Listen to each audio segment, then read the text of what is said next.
Welcome, new episode of the Market Reporters. Every week we talk about the financial markets, what we heard and what we learned and what we experienced from our investors from the financial markets. Normally we speak about sectors or a country or a certain stock, and today it's around 1 month before the U.S. elections, and we want to share some data with you. And that's quite interesting, I think, and that's what is the impact on the financial markets around the elections. So I will speak about in general the averages, and Martin will make a deep dive and he will tell you how you can benefit from those averages. Of course, averages, so it can be different, but some averages do give a clear sign, I think. Absolutely. Do you remember 8 years ago, 2016, who won the elections? Yeah, you all know. And it was quite a strange day also on the stock market, Martin? Yeah, I can remember when we just recorded the other vlog in Dutch. I was thinking about it. It feels like yesterday. That was like we get to the office 8 years ago, and we looked at it. It was 8:15 in the morning. Futures were really low on the Amsterdam stock market. We always look, because we're from Holland, of course. We look at the Amsterdam stock market. Futures were really low, and Trump started speeching. And funny enough, during his speech, the market started to recuperate, and the market opened at 9 o'clock, and we were almost at the level of Thursday evening. So there was initially a lot of panic. Yes. And then I had actually quite a good story, you know. And then after that, the stock markets only went up that year. It was a bizarre situation, and that's what you just said. It's volatility. What is volatility? How the stock market goes up and down. And what you see is that of risk. Yeah. Because stock markets don't like things they don't completely understand. Now, elections, it's still not clear who will win. You only know it on the last day, but especially that 8 years ago, it was not clear at all. Volatility. So it's really important to take in consideration that around election day, it's spiking.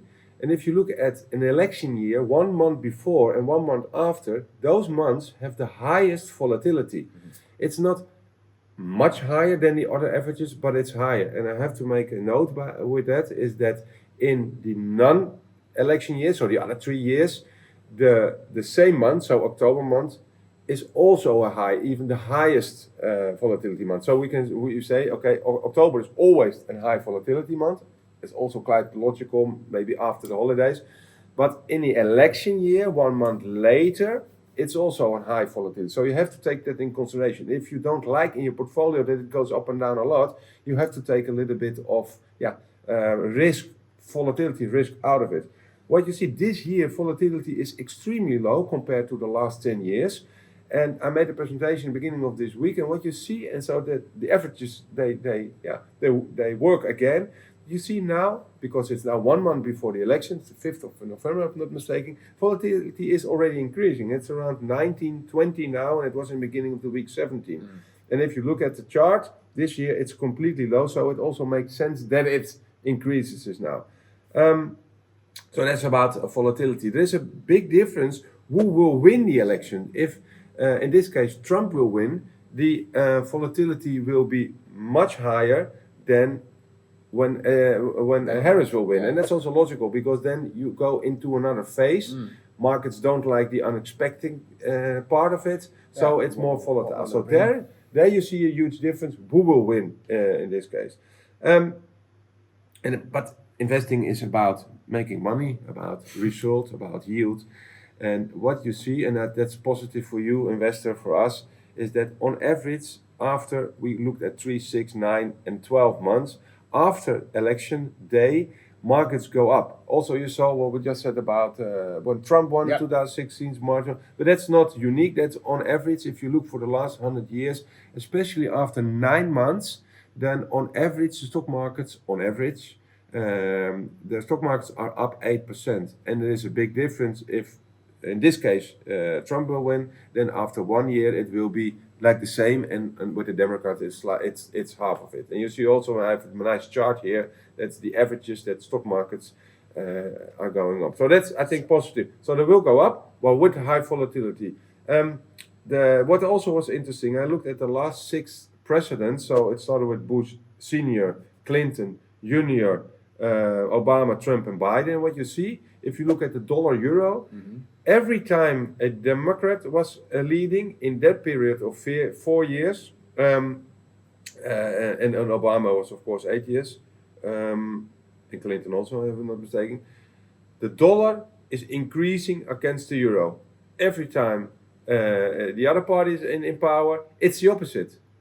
I don't say it's good or bad, because for America they export a lot. Maybe a lower dollar is better than a higher dollar, but it's a quite, we put it in screen, it says something. But that's for the long term, so not for 1 month or one year after, but it's over the period of 4 or 8 years. And then which sector are the differences in certain sectors? So which stock should you buy if you want to anticipate on those movements? I saw, but you're going to take a deep dive. Energy and financials, they're high risk, but also can give you high returns. But there is more in that market. No, absolutely. I mean, in general, what we can see is that the stock market around these periods, so September, October, November, heading up towards the elections, they tend to perform less good. So you have a bit of the headwinds. The markets are, of course, nervous. What's going to happen? They don't like that, so people pull out and they're going to invest in more secure type of sectors. But what's funny to see is that in general, what's the sector that stands out around that period is financials. Financials, on average, perform 1.5% better than all the other sectors, so technology, healthcare, materials, etc., in the period before the elections. So, what I've done is I've looked at the sectors that are performing. How are they performing after the elections? And then you can see there's actually 2 sectors that stand out. That is energies, so that's petrol and electricity, etc., and materials. And how much do they stand out? Well, on average, they perform around 4.4% when it comes down to, in this case, materials, and energy around 4.3% better than all the other sectors on average after the elections. Pre-elections, What's one period? 2 months. So you're talking about the November-December period. You see that energy and U.S. materials. The rest of the year. The remaining part of the year. So, if you want to take benefit of the sectors that are performing better pre-election, so we still got about 2 months left. 1 month. September, October.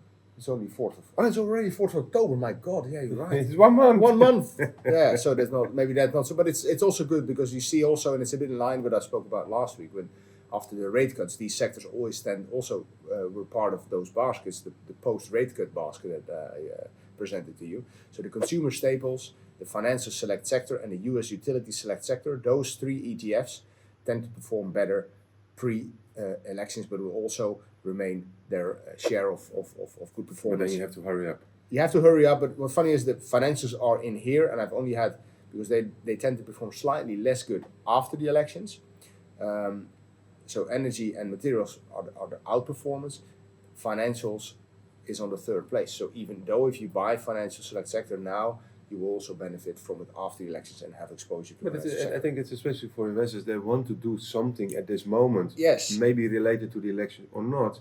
This can guide them to see, okay, I'm going to shift a little bit more into those sectors for the coming months. Exactly, yeah. And like I said, as a conclusion, if you want to have benefit of the whole part of it, what we can say is that the sector that dominates it is the financial sector.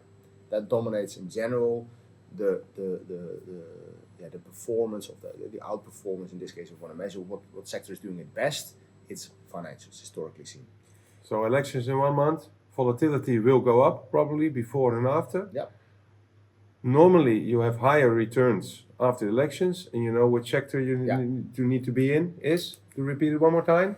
If you want to have general before and after, financials. If you want to have mainly after, energy and materials. Let's see in 4 years which president won and how the dollar was doing. Exactly. Thank you for watching. Give us your time. See you next week.